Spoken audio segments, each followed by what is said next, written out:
It's interesting, right? Because Marx and Engels are writing about cheap commodities being the artillery which breaks down the Chinese walls. But now what Trump has done is, in order to stop too many cheap commodities, he's built American The walls in Chinese wall. China. So we've seen a flipping of the Communist Mm. Manifesto on its head. Yeah, the idea of the Chinese Communist Party as the kind of reservoir of a particular vision of global international cooperation or globalism of the last 30 years is kind of fitting and ironic on so many levels.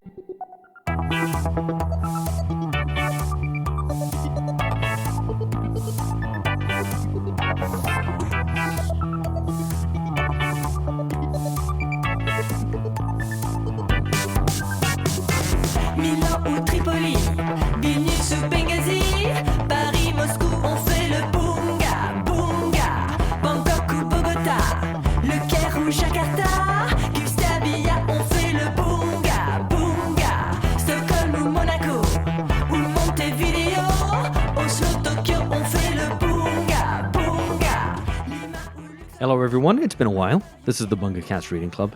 This is Alex Hochuli in São Paulo, Brazil, joined by Reading Club comrades Philip Cunliffe in somewhere else in Kent, England. Still in Kent, but somewhere else in Kent. No longer in the cosmopolitan capital of Kent, Canterbury, but rather in the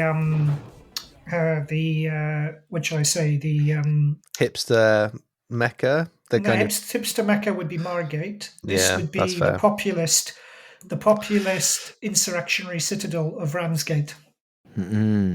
Interesting. I mean, I guess we're discussing internationalism here. I guess you're trans-countial, at least. So that, I mean, it's certainly broad horizons. George Hoare in London. Hello, Correct. George. Yes. We are doing this reading club belatedly. I say it's been a while. It's because we were unable to arrange a time to do this in March. So we're kind of a month late, which means that you're going to get two in April. So, be excited. Please applaud. Please applaud our lateness, which results in you getting two reading club episodes in 1 month. But we're kicking off here the second theme of this syllabus: internationalism, nationalism and internationalism in the 21st century, asking what happens to nationalism after globalization. I don't know if Phil wants to give an overview, because Phil's kind of leading these. If you want to give an overview of the general themes, or I can do it. Yeah, sure. So I'm happy to give an overview of the general themes. I mean, obviously this was devised. This is the second part of our annual or our reading club that runs on an annual cycle. This was devised some time ago. It certainly seems to be more timely in the wake of Trump's tariffs, which is very explicitly carving up the global economy around a more nation-based system, as it forces every country to reevaluate its position in the global economy and its relationship to its core, the US economy, and to a lesser extent, the Chinese economy. So, to that extent, the purpose of the looking at nationalism and internationalism was to anticipate where the general direction of travel was with the way politics was going. But like I say, it turns out to be even more timely. So, the background or the intellectual inspiration for this theme is the failure of globalism. Even Keir Starmer has belatedly conceded that globalization is over. And this is a guy who did his best to fight, has been fighting globalization, has been fighting for globalization for the last 8 years or so, ever since 2016. We're undergoing a restructuring of the global economy that seems it will inevitably be based more around national priorities in light of every country having, like I say, to reevaluate its position in the global division of labor as a result of Trump's new trade war. The background, obviously, of growing geopolitical rivalry, whether it's tripolar, bipolar, multipolar, however many polars you want. But nonetheless, that is an obvious environmental factor in terms of considering questions of nationhood, national independence, the capacity to make those categories politically, militarily meaningful. The decline of member states and the potential emergence of new nation states, which is to say the end of statehood based on membership of international organizations, where their legitimacy derives from international organizations, but they're forced to base legitimacy on responsiveness to public will.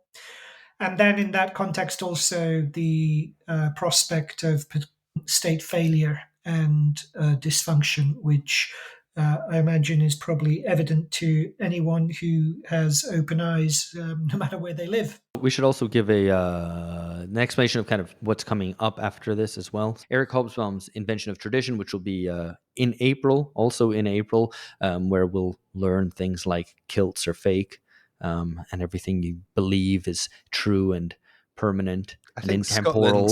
Scotland more generally is fake. They're all fake. credit. I mean, that's the thing. You start reading books, and you realize it's all fake, which can be a bit discombobulating.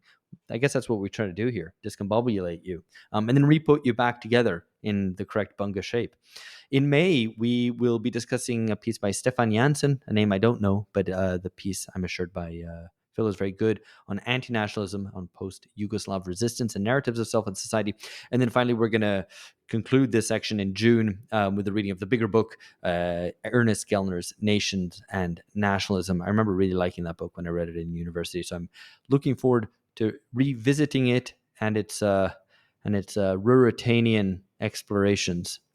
If I remember that correctly. Anyway, that doesn't mean anything to you. It doesn't really matter. We'll get there eventually. That'll be live. We'll announce the date, and we will try to make sure that's on a weekend and announce it in due time. So you can all join in, send in your questions, and have a big kind of live debate when we do that. Anyway, Phil, go ahead. Why don't you take us on? Yeah.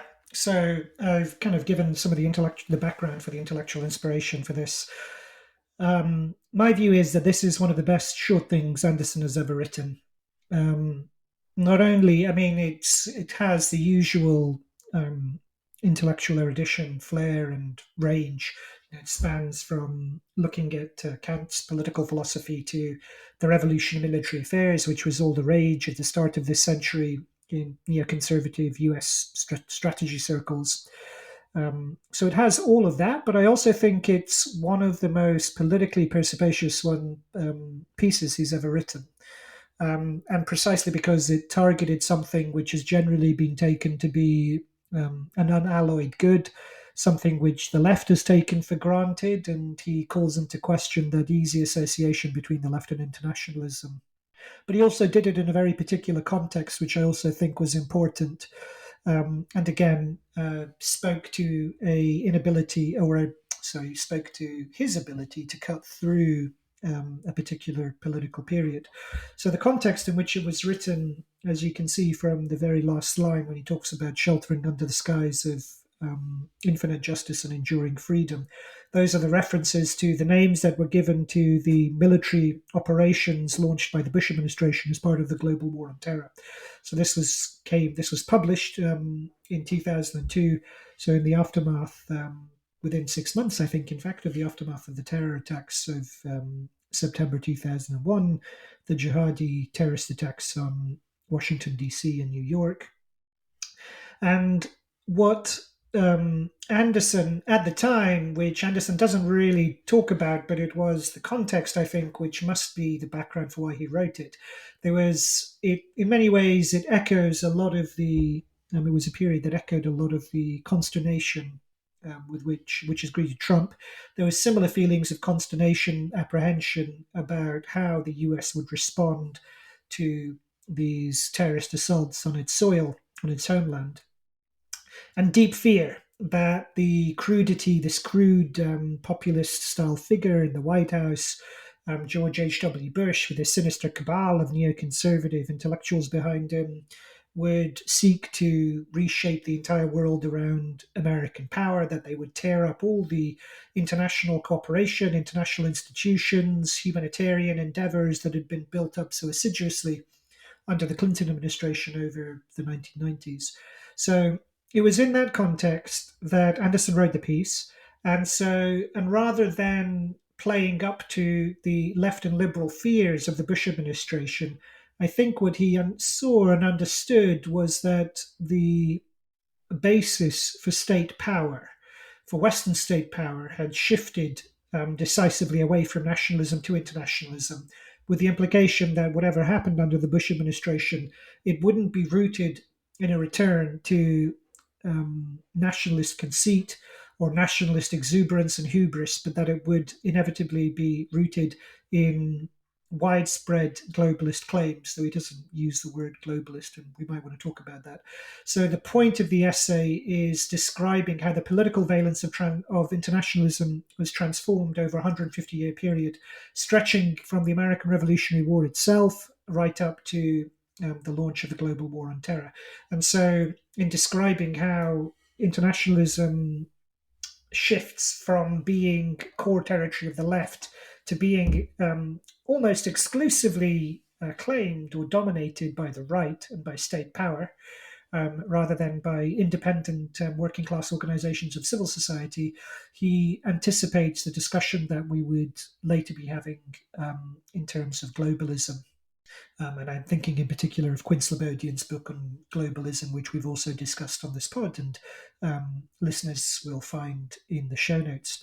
So, with that background in mind, I'm curious, and before we get into the detail of the argument, I'm curious just to get a sense of how you guys, and this is also an invitation to our listeners to follow up with us if you wish to, but how do you understand internationalism? And I mean just in a kind of intuitive sense, without any of the political, without any of the kind of political associations or content that you might give it from a more considered perspective. Yeah, I mean the question that you'd sent round to us was how did you come to understand internationalism, which is slightly different to the one that you just asked. But I think it's a very good question. Like I was trying to think back what kind of images in and at what point in time in my head were kind of conjured up by internationalism. I think for me it was probably partly through this is going to be a bit embarrassing to admit, but partly through football. There was this idea that like here is like the it's kind of the cooperation between nations, but a bit of competition as well, and everyone has their flags and their kind of their cultures. The Dutch all in orange, but actually, the wider community, we all love football. So it is a bit like that kind of that aspect to it. And I think then, obviously reading more politics, the history of international movements, and particularly, the internationals, that is that I don't think is so much, or for me at least, wasn't part of my kind of pre-political understanding of internationalism. That's wasn't a kind of political tradition I was socialized in as a young person. But I think it is a good question, because it's not something that you experience day to day. It can't be. I'm drinking a Coca-Cola. Is that an international thing? Is that a global thing? How do you actually if the nation's an imagined community, how do you kind of access this idea of internationalism? Because it must be one level higher or one level more abstract than even something which is imagined and difficult to access in the first place. So yeah, I thought it was a good a good starting point, before we get into the Anderson itself. What about you, Alex? I mean, it's hard, but I think it's particularly hard for me to answer it or to have any objective reflection on kind of my pre-political understanding of internationalism, because internationalism was me. I mean, I don't know. I never lived in the country which I was from. I have passports from countries. Didn't speak the language of some of the countries of which I have citizenship. So it's kind of like, well, the arbitrariness of belonging to a country and thinking this is the best thing in the world, all the other places are worse than my place, seemed to me stupid. And it is stupid, and it remains stupid. But obviously my views have evolved in that regard, and obviously then all the things that George said in terms of reading and understanding and having contact with the left, and understanding internationalism as having a political weight and political meaning to it, which to do with brotherhood, solidarity, to do with working people not having a necessary allegiance to or effectively of class, of horizontal being more important than the vertical, all these sorts of things. But the pre-political aspect of it seems quite hard to really get a hold on. I think what I was And also growing up in the peak of a certain sort of internationalism, nationalism is something old-fashioned. to be left behind. And I think, and as we've discussed many times on this podcast, there's an elision between the political and the cultural. Or rather, the cultural comes to stand in as a form of justification for the political. It smuggles in political claims under cultural guise. So if you want to be cosmopolitan, if you want to think that you want to read literature or watch movies or whatever from different places, be open to the world, to different experiences, not to be closed-minded and provincial, which you shouldn't be, those are all good things. They remain good things. Then therefore you necessarily support a certain form of politics. And that's, of course, where the catch is. Yeah, I guess this is what I was curious to hear about, because it was certainly it was part of the atmosphere, I think, of the late 1990s and first decade of the 2000s, and probably earlier than that even as well, where there was the sense that whatever was national was somehow dreary, provincial, left behind, though obviously we wouldn't use that term, but somehow backward looking. Whereas there was this global world which was difficult and complicated because it involved sweatshops and humanitarian crises, but at the same time there was plenty of work to be done, plenty of connections to be made, new things to experience, alternatives to old-fashioned ways of doing things, new people to meet, all of this. So it has this, and he says this, it's this normative but equivocal concept. Its association is almost always uniformly positive, and that's true. Whereas nationalism spans the gamut from the positivity with which it was endowed, particularly in the 19th century, to the period in which Anderson is writing, by which point nationalism is understood purely in terms of either the kind of resentful populist backwater politics, or even worse, the politics of ethnic feuding and warlordism and irrational hatreds of some kind or other.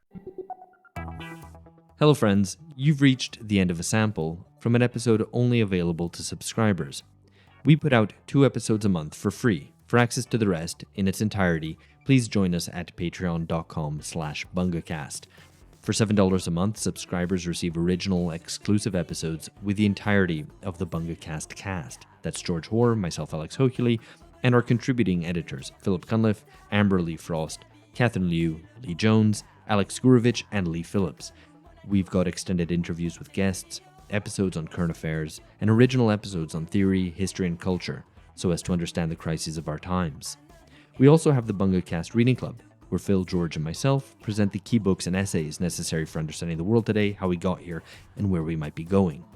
Subscribers also get a digital subscription to Damage Magazine, with whom we're partnered, and you can find all this info at patreon.com/bungacast.